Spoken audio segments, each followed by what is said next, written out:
Cerita pendek yang ditulis oleh Anzu dan dibacakan oleh penulisnya. Cerita ini terjadi di masa di mana teknologi komunikasi belum secanggih sekarang, di sebuah kampung yang mana penduduknya juga masih banyak memanfaatkan sungai sebagai sarana kebersihan mereka.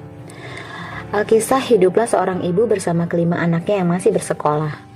Mereka tinggal di sebuah rumah yang mereka sewa dari seorang nenek tua. Sang ayah bekerja di kota lain sebagai supir. Sang ayah pulang hanya 2 kali setahun, namun ayah tetap rutin mengirim uang bulanan untuk biaya hidup mereka berenam. Karena terkadang uang kiriman ayah tak cukup, maka sang ibu mencari tambahan penghasilan dengan pekerjaan lain, seperti menjahit atau membantu mencuci baju di sebuah komplek dekat perkampungan mereka. Suatu hari, sang ibu mendapati persediaan berasnya tinggal sedikit lagi. Hanya cukup untuk mereka berenam sekali makan saja. Ibu melirik dompetnya, tak banyak lagi uang tersisa. Bagaimana ini? Gumam ibu dalam hati. Belum ada yang menyuruhnya menjahit atau mencuci lagi. Jika harus berhutang, kemanakah aku harus berhutang? Batin ibu. Tetangga sekitar rumahnya bukanlah orang yang berkecukupan, dan kenalan ibu juga tak terlalu banyak. Lalu ibu teringat nenek tua sang pemilik rumah. Siapa tahu nenek bisa bantu. Ibu bergegas pergi ke rumah sang nenek yang terletak hanya 100 meter dari rumahnya. Assalamualaikum, ibu mengucap salam setelah mengetuk pintu rumah nenek. Waalaikumsalam, terdengar jawaban dari dalam rumah. Pintu terbuka dan tampaklah sang nenek pemilik rumah. Ibu tersenyum kecil. Nek, maaf, saya mau minta tolong. Minta tolong apa, Bu? Tanya nenek tanpa mempersilahkan ibu masuk ke dalam.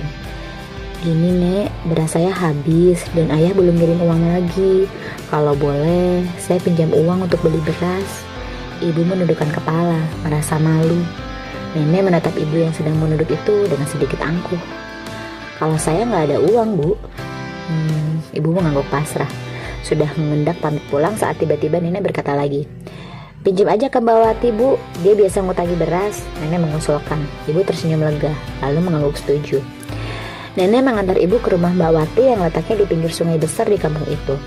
Ibu dan nenek melangkah dengan hati-hati karena jalan yang mereka lewati lumayan licin karena hujan deras yang mengguyur tadi malam. Sesampainya di depan rumah Mbak Wati, nenek langsung mengetuk pintu dan mengucapkan salam. Seorang pria mempersilahkan mereka masuk lalu duduk di ruang tamu. Tak lama muncullah sosok wanita yang bernama Wati itu. Nenek, ada apa ya? Tanyanya. Ini namanya Bu Ira, ngontrak di rumah saya yang satu lagi, mau ngutang beras, jawab nenek tanpa basa-basi. Mata Mbak Wati beralih ke ibu, menatapnya dari kepala sampai ujung kaki dengan tajam. Ibu yang lumayan risih juga ditetap seperti itu, menundukkan kepalanya. Kerja apa, Bu? Tanya Mbak Wati. Saya jahit, Mbak, kadang juga buruh cuci, jawab ibu pelan. Kalau suaminya? Suami saya di kota, jadi supir pribadi. Pulangnya sebulan sekali? Enggak, Mbak, setahun 2 kali. Loh, nanti bayarnya gimana kalau pulangnya lama gitu? Nada suara Mbak Wati terkesan mengejek. Pulangnya memang gak sebulan sekali, Mbak, tapi tiap bulan rutin kirim uang untuk anak-anak, jawab ibu sambil tersenyum. Mbak Wati manggut-manggut. Ya sudah kalau gitu, mau utang berapa karung? 1 aja, Mbak, cuma buat makan saya sama anak-anak. Ibu bersyukur dalam hati Mbak Wati mau memberikan pinjaman padanya. Baik, nanti biar diantar sama anak saya. Dikontrakan nenek kan? Nenek dan ibu mengangguk. Sekarang harganya Rp60.000 sama bunganya ya, jadi Rp75.000.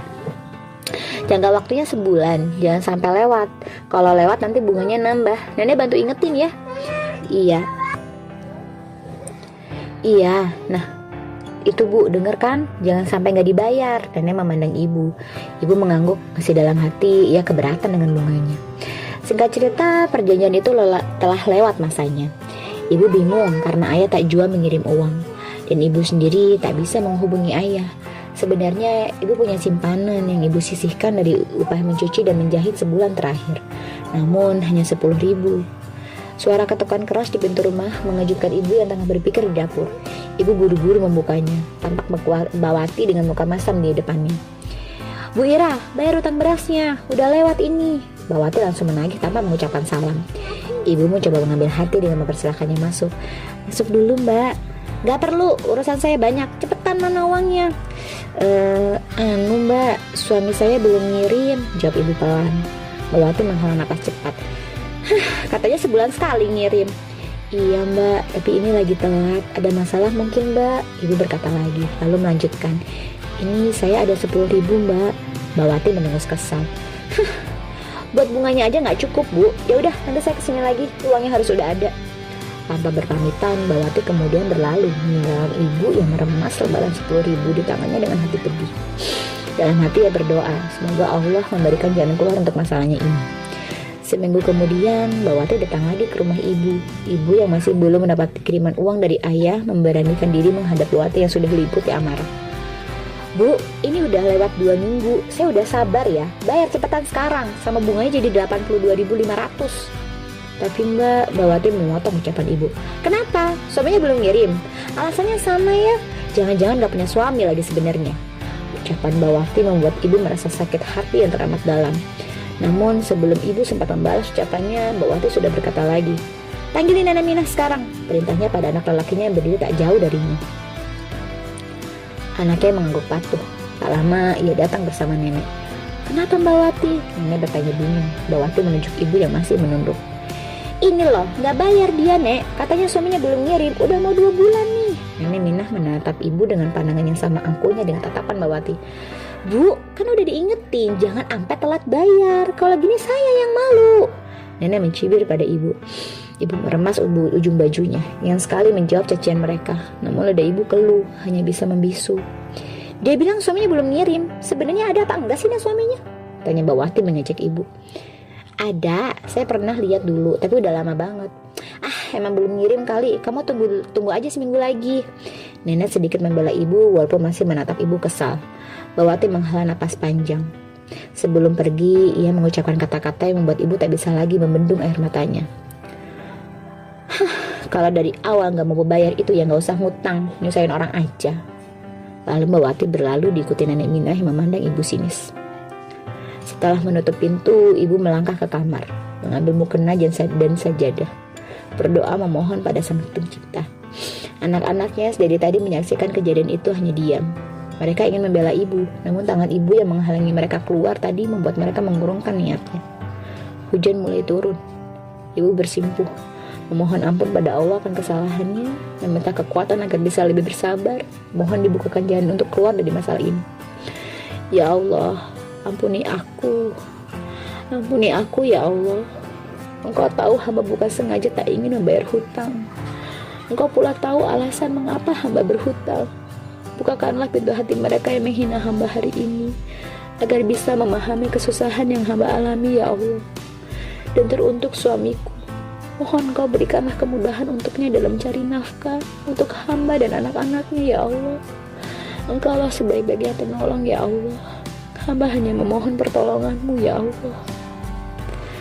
Doa ibu terucap lirih dari bibirnya, yang bersamaan dengan jatuhnya buluran bening dari sudut netranya yang keriput, membuat anak-anaknya ikut merasakan betapa dalam pedih yang ibu terima hari ini. Mereka membiarkan ibu tetap di atas sejadahnya, tak berani mengganggu. Tiba-tiba, Assalamualaikum. Suara ayah yang sedang membuka pintu depan rumah mengejutkan mereka semua, tak terkecuali ibu. Namun ibu tak berani beranjak dari tempatnya, takut salah dengar. Ayah. Mia si bungsu langsung menghambur ke pelukan ayah. Ayah lalu mencium dan menggendongnya penuh sayang. Tampak baju ayah sedikit kebasahan terkena air hujan.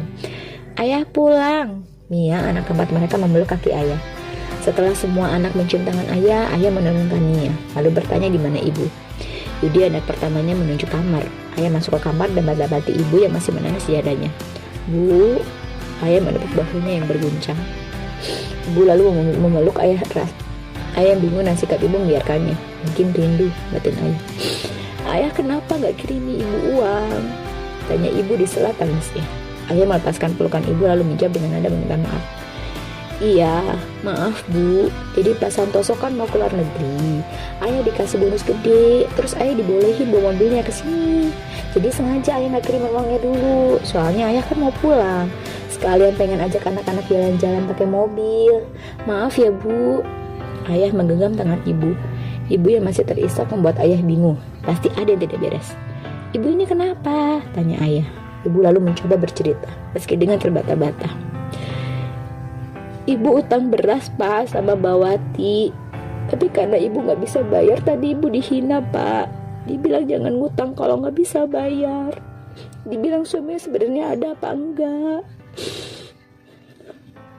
Ibu kembali menangis. Ayah mengelus punggungnya pelan. Terlihat raut muka ayah menahan marah. Berapa utangnya? 82.500 sama bunganya.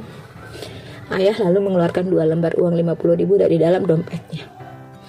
Yudi, panggil ayah. Yudi lalu masuk ke dalam kamar. Iya ya, kamu tahu rumah Mbak Wati? Yudi mengangguk. Kebetulan anak Mbak Wati tadi adalah teman bermainnya dulu. Bayar ini ke dia, gak usah minta kembaliannya. Jangan lupa kasih tahu suaminya ibu udah pulang, ucap ayah tegas. Yudi mengangguk. Bayar sekarang, jangan besok. Sakit hati ayah lihat kamu nangis gini. Pakai payung Yud, hati-hati jalannya, ayah berpesan.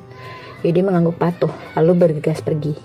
Saat kembali, Yudi mengabarkan kalau yang menerima uangnya adalah suami Mbak Wati, sedangkan Mbak Watinya sedang ke sungai. Esoknya, saat ibu tengah menjemur baju di depan rumah, Nenek Mina menghampiri dengan sedikit tergopoh. Bu Ira, panggilnya dari jauh. Saat ia sudah sampai di depan ibu, Nenek lalu mencium tangan Bu Ira. Ibu yang terkejut langsung menarik tangannya. Kenapa, Nek? Tanya ibu bingung.